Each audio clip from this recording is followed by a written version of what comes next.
Ada istilah nyata, apa sih itu nyata, bayangan yang nyata, dan apa itu istilah, maksudnya bayangan maya gitu ya. Kemudian ada yang sifatnya terbalik, terbalik, tegak, apa sifatnya ya, dan bagaimana sifat bayangan diperbesar dan diperkecil, apa maksudnya gitu ya. Nah, ini kita lihat dari analisa lukisannya.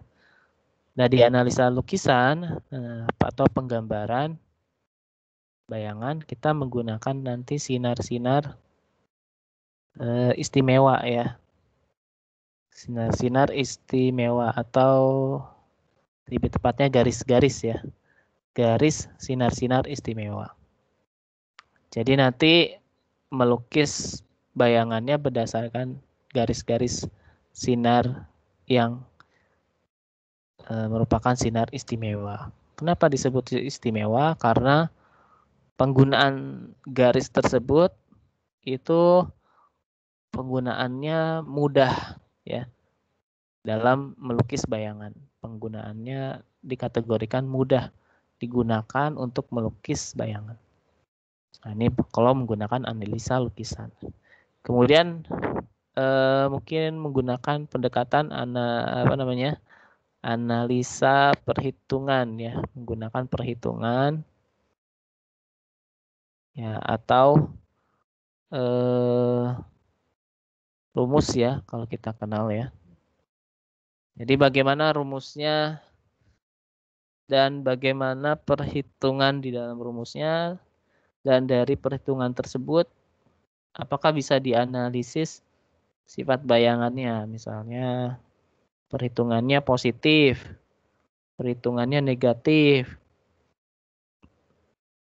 kemudian apa maksudnya perhitungan yang positif, misalkan hasilnya setelah dihitung hasilnya positif, setelah dihitung hasilnya positif, positif angka ya, positif angka.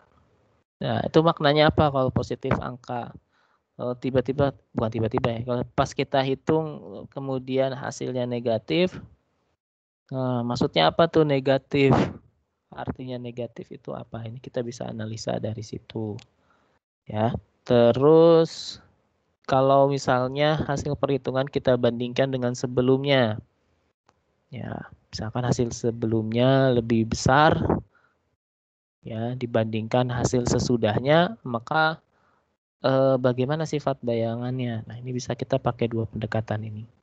Jadi nanti ngomonginnya tentang bayangan ya, tentang bayangan. Tuh.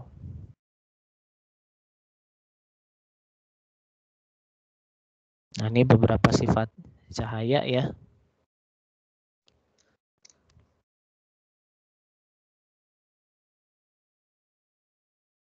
Yang merambat lurus, dapat dipantulkan, dapat dibiaskan. Ini jadi topik kita ya, yang banyak nih ya. Topik yang lumayan banyak.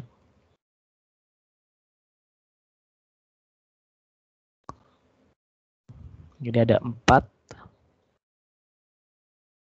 Sebenarnya ada banyak juga ya. Ada yang bisa menembus beda bening ya. Satu lagi berarti ada 5 tuh. Nah, ini cahaya merambat lurus. Kalau untuk apa sifat cahaya dapat merambat lurus, nggak ada bantahan ya. Menggunakan percobaan yang sederhana, ada lilin, kemudian ya kertas yang bolong ini diletakkan sejajar dengan lilin, kemudian lilinnya terlihat. Nah, ini argumen yang paling sederhana untuk menyatakan bahwa cahaya bisa merambat lurus seperti ini. Oh, cahaya kelihatan, berarti kan lurus kan? Itu ya. Terus bagaimana kalau jika kertas dan lilin diletakkan tidak sejajar? Ya nggak kelihatan ya. Apa namanya, kertasnya jadi nggak, kertasnya lilinnya nggak kelihatan. Ya ketutup ya. Kalau ada yang jawab ketutup kak, iya ketutup. Ya. Nah, ini argumen paling sederhana bahwa cahaya itu bisa merambat lurus. Ya, kalau misalkan ada yang mengatakan bahwa cahaya nggak bisa merambat lurus, ya cahaya merambatnya terserah gitu, kayak angin gitu ya. Misalnya kayak gitu. Nah, ini bisa jadi argumen yang sederhana untuk menjelaskan bahwa cahaya itu bisa merambat lurus. Nah, ini tadi udah ya, cahaya dapat dipantulkan, berarti dia mampu memantul cahayanya ketika menumbuk permukaan bidang yang bisa memantulkan cahaya.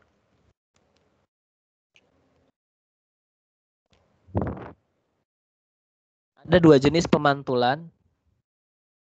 Ada pemantulan teratur dan ada pemantulan baur ya. Ada pemantulan teratur dan ada pemantulan baur. Pemantulan teratur sudut datang itu lebih sama ya, kurang sama, sudut datang sama dengan sudut pantul. Kalau pemantulan baur itu macam-macam sudut datang pada masing-masing garis itu berbeda-beda. Ya, atau lebih tepatnya kalau pemantulan teratur itu berada pada bidang pantul yang halus.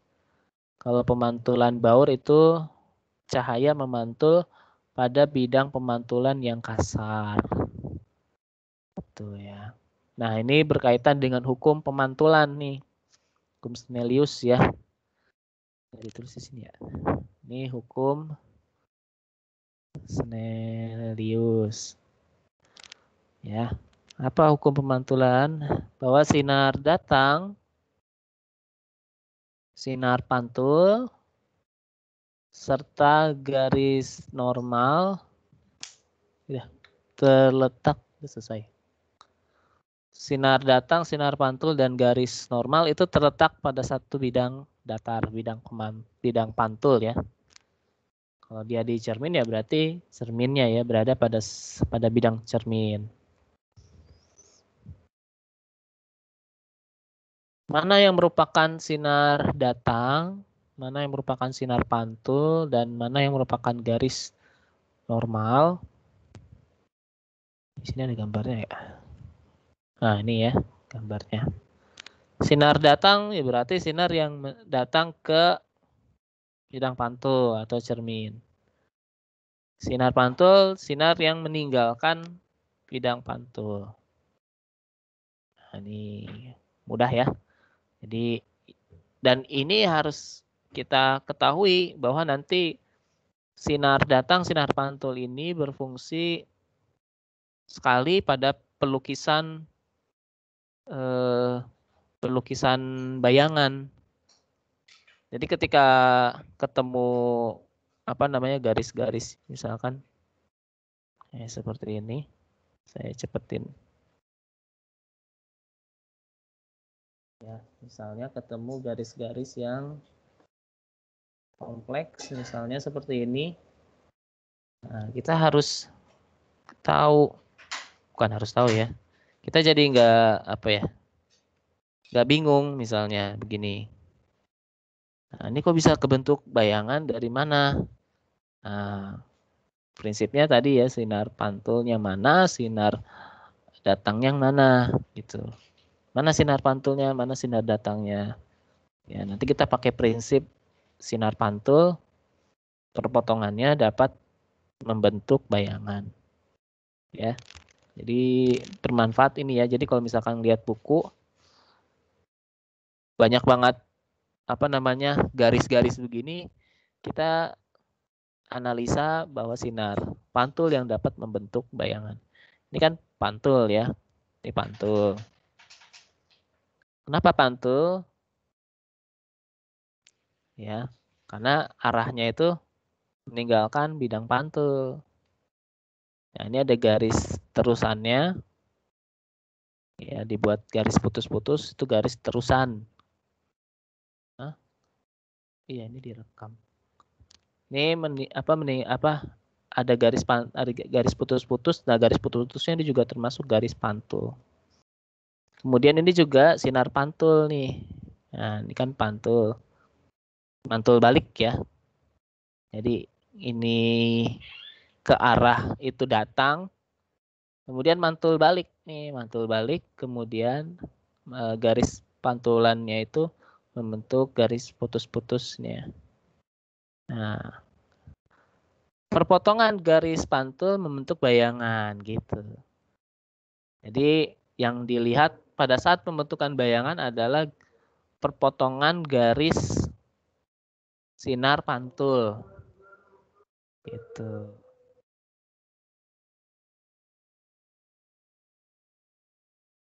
Azan dulu di sini. Kedengeran. Nah, itu maksudnya ya. Mana tadi?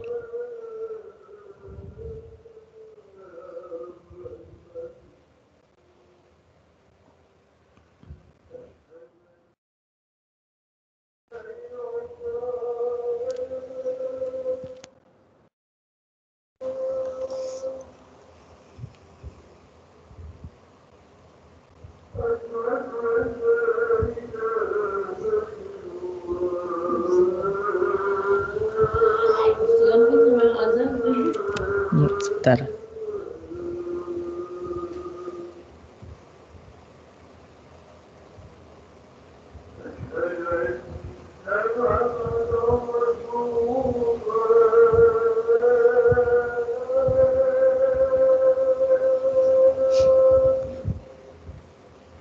Iya, kecilin dah.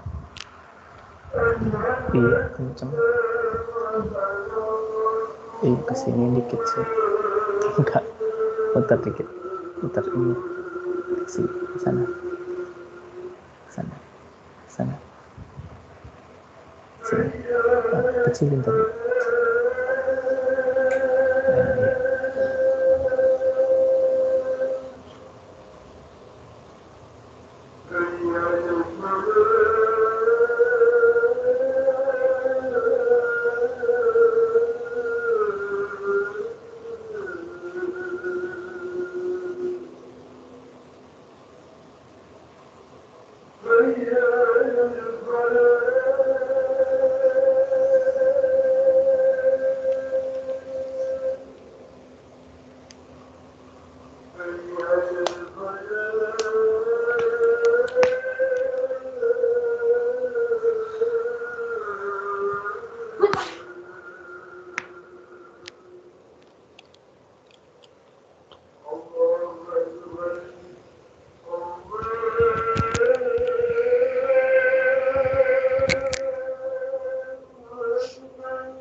Oke, kita lanjut ya. Nah, nanti ketika mempelajari ini sifat-sifat bayangan atau bagaimana proses pembentukan bayangan, perlu diperhatikan sinar-sinarnya ya, sinar-sinar yang pantul mana, sinar-sinar yang datang mana. Kemudian garis normal ini yang garis putus-putus ini ya.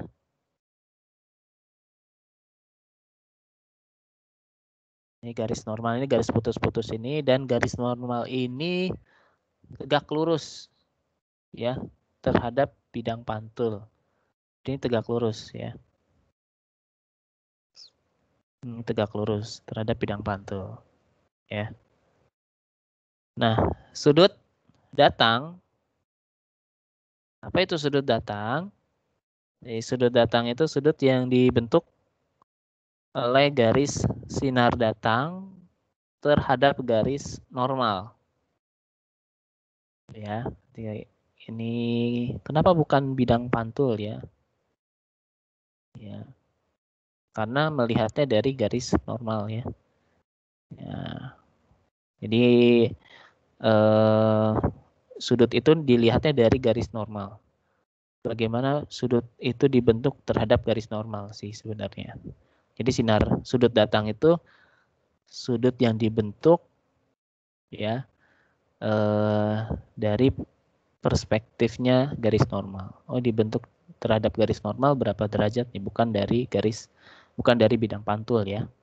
Kalau bidang pantul kan bidangnya doang ya, bukan garisnya.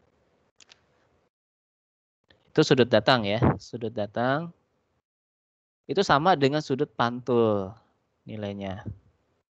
Apa itu sudut pantul? Ya berarti sudut yang dibentuk oleh garis sinar pantul ya terhadap garis normal.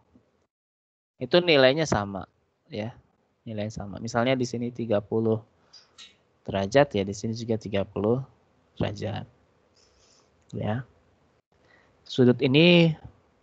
Pembentukan sudut ini bermanfaat sekali ya pada proses pembentukan bayangan ya, agar bayangan itu bisa, terutama pada alat-alat optik ya, agar alat optik itu bisa menghasilkan bayangan atau bayangan itu bisa tertangkap oleh penangkap bayangan ya.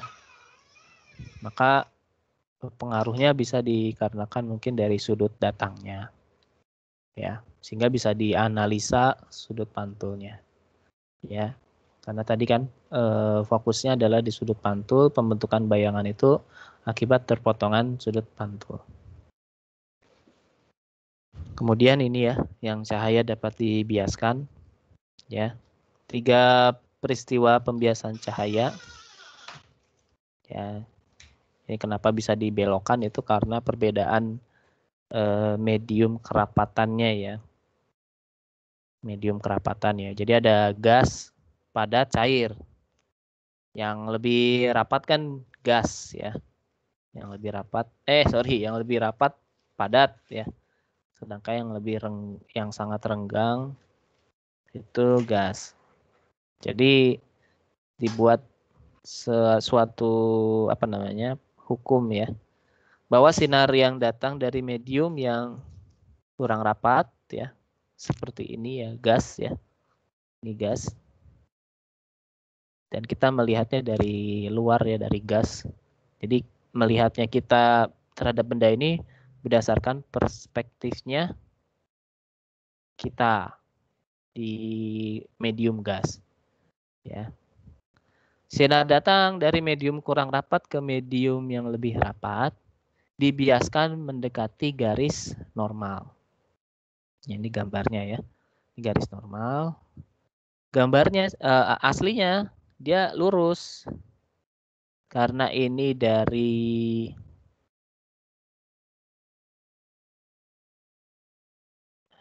udara, kemudian ini air, sehingga udara sama air itu lebih rapat air ya, sehingga dibelokkan. Sinar datang dari medium kurang rapat ke medium lebih rapat, nanti dibiaskan atau dibelokkan mendekati garis normal. Ini mendekati garis normal ini. Jadi ketika sinar datang, itu seakan-akan dibelokkan ke arah garis normal ya, ke sana. Nah, ini bermanfaat banget ya kalau misalnya kita lagi berburu ikan ya di sungai ya. Nah, ini misalkan batu, ini sungai, ini ikannya di sini. Ya. Kita misalkan ini ketika ingin berburu ikan, kita melihat ikan itu di sini. Nah, begini ya. Tuh. Padahal ikan itu bukan posisi ikan yang kita lihat itu dari atas kolam. Itu sebenarnya posisinya bukan di sini, bukan di A.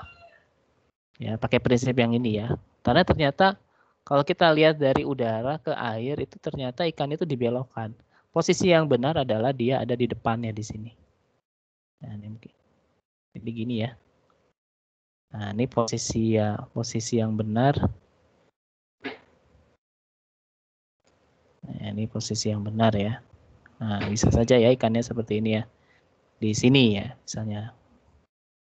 Ya. Karena mungkin dibelokkan, jadi ikannya kelihatannya di sini.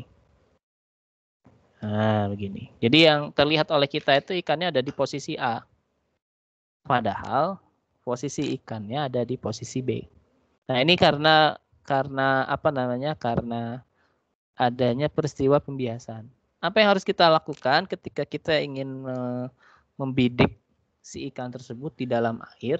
Ya kita arahkan ya berapa derajat ke atas ya, ke depannya gitu, berapa derajat ke depannya. Sehingga nggak tepat banget kita membidiknya di ikannya tersebut ya, kalau misalkan kita menggunakan alat keker ya. Jadi posisinya agak naik ke atas ya, agak ada ke depannya si ikan, mungkin ke moncongnya ya, ke arah persis di depan moncongnya. Karena posisi ikan yang kita lihat di atas dari atas kolam itu tidak lurus 180 derajat ya.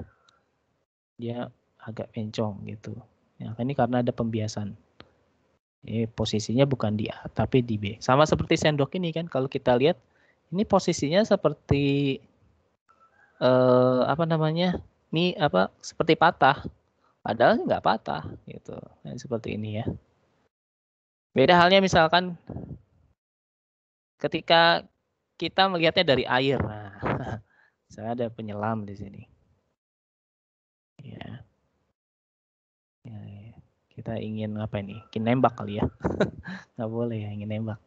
Nah, kita ngelihat dari air ya, perspektifnya dari air. Ketika kita melihat ke atas, itu posisi yang kita lihat itu sebenarnya bukan posisi sesungguhnya. Gitu ya. Kebalikannya ya, kalau ikan itu dia dibelokkan mendekati, ya kalau kita yang misalnya seperti ini ya, posisinya lurus seperti ini. Ya, ini lurus ya, posisi benarnya. Yang kita lihat itu enggak di sini. Ya. Jadi yang kita lihat itu di depannya di sini. Ya, jadi yang kita lihat yang ini. Di sini gitu. Jadi yang dia lihat, yang penyelam lihat itu di sini posisinya. Di B ya. Padahal aslinya posisinya ada di A. Nah, ini perbedaan cara pandang melihat ya. Jadi kalau misalkan ada musuh di atas ya, kalau kita pengen membidik ya agak turun ke bawah. Beda sama ini ya. Kalau dari atas air pengen membidik ikan ya, pengen membidik ikan itu ya agak naik ke atas, tapi kalau kita dari air itu ke atas gitu agak ke bawah. Ya, agak ke bawah atau agak ke bawah gitu ya. Tuh. Nah, ini berkaitan dengan mediumnya ya, medium kerapatan. Di medium kerapatan itu mempengaruhi apa namanya? Sinar biasnya. Garis sinar bias sudut yang dibentuk oleh garis sinar bias terhadap garis normalnya. Nah, ini sinar datang dari medium rapat ke medium kurang rapat itu menjauhi garis normal. Seperti ini ya. Ya, menjauhi garis normal yang kita lihat agak jauh, agak ke kiri misalnya. Padahal posisinya aslinya di kanan misalnya. Tuh. Kemudian kalau sinar datang tegak lurus, kalau kita ngelihatnya ke atas, ya matahari misalnya. Nah, itu tidak ada pembiasan ya, lurus. Kalau miring mungkin iya, tapi kalau ke atas tidak. Nah, ini tidak ada pembiasan. Ya.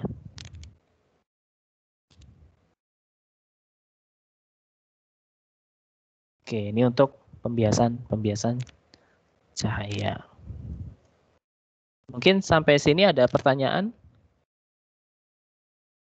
Saya kan mau nanya. Oke, silakan. Kalau tadi kan cahaya, sudut datang itu sama kayak sudut pantulnya. Ya, sudut datang sama Kalau dengan. misalnya yang pemantulan baur juga tetap sama. Nah, untuk pemantulan baur. Nah, ini pemantulan baur. Ya, bagus nih pertanyaannya. Bagaimana sudut yang dibentuk oleh pemantulan baur? Sama kalau dilihat dari garis normalnya ya. Karena patokannya garis normal. Sepintas di sini terlihat tidak sama ya.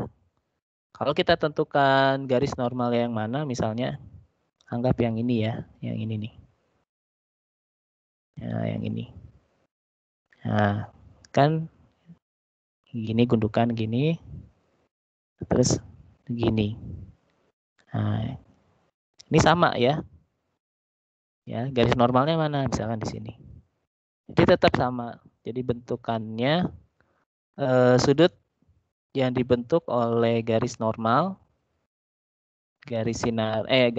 terhadap sinar datang selalu sama dengan sudut yang dibentuk oleh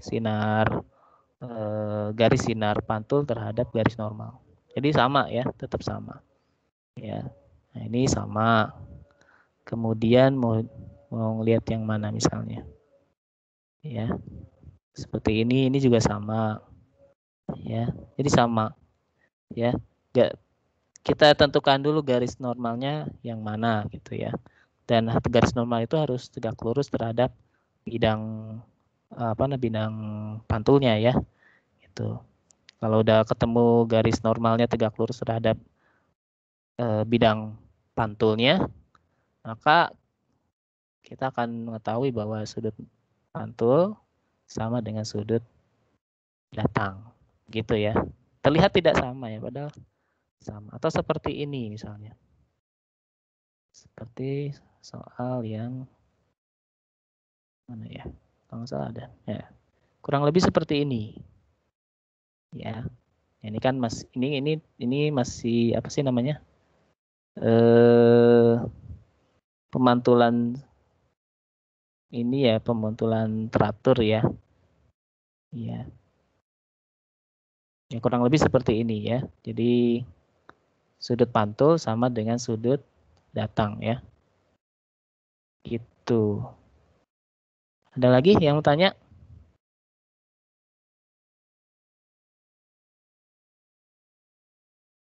Gak ada, Kak. Tadi siapa yang nanya? Kindi ya? Iya. Iya, bagus pertanyaannya Kindi. Nah, udah mulai bisa analisis ya. Sudut pantul dengan sudut datang. Cuma kalau untuk pembentukan sudut baur, ya untuk pembentukan sudut baur, agak susah ya menurut saya, agak susah untuk menentukan garis normalnya karena kan dia permukaannya tidak halus ya gitu. Kalaupun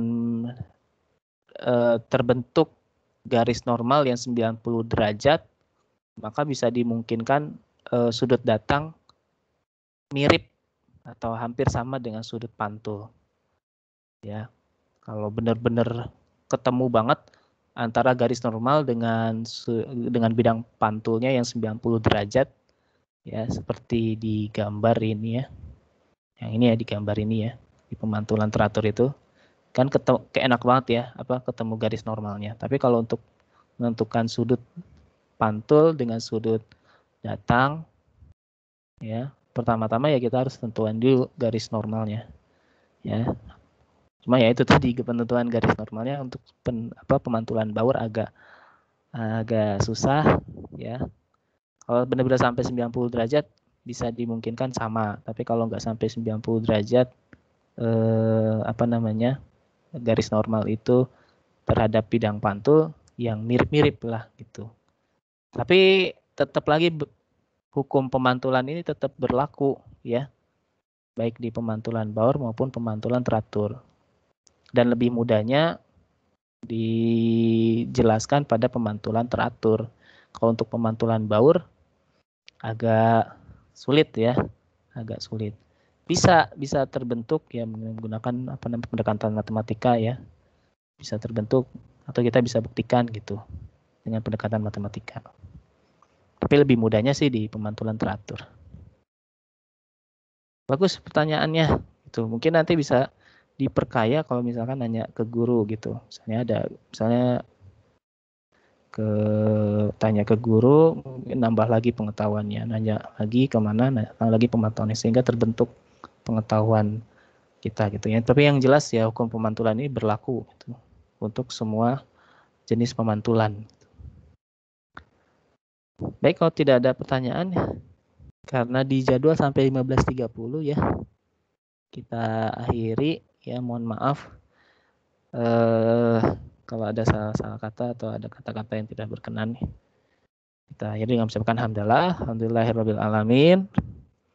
Subhanakallahumma wa bihamdika asyhadu alla ilaha illa anta astaghfiruka wa atubu ilaik. Sampai jumpa minggu depan. Tetap semangat ya. Dan sehat ya insyaallah. Assalamualaikum warahmatullahi wabarakatuh. Waalaikumsalam warahmatullahi wabarakatuh. Makasih Kak. Iya, Makasih, Kak. sama-sama ya, sama-sama Cika, Kindi, sukses selalu. Ramesa, Linda, Putri.